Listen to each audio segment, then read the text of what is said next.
Liquor scam కేసులో అరెస్టైన తీహార్ జైల్లో ఉన్న BRS MLC Kalvakuntla Kavitha bail పిటిషన్పై నేడు ఢిల్లీ హైకోర్టులో విచారణ జరగనుంది. కవిత బెయిల్ పిటిషన్లు ఢిల్లీ రౌస్ అవెన్యూ కోర్టు కొట్టివేసిన నేపథ్యంలో ఆమె ఢిల్లీ హైకోర్టును ఆశ్రయించారు.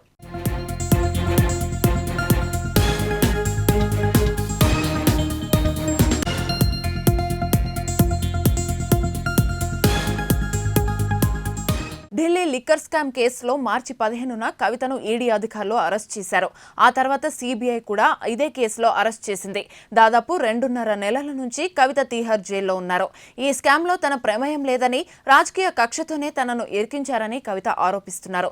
కవితకు బెయిల్ ఇవ్వాలంటూ దాఖలైన పిటిషన్లను ట్రయల్ కోర్టు కొట్టివేయడంతో ఆమె తరపున న్యాయవాదులు ఢిల్లీ హైకోర్టును ఆశ్రయించారు. ఈ రోజు కవిత బెయిల్ పిటిషన్పై విచారణ జరగనుంది.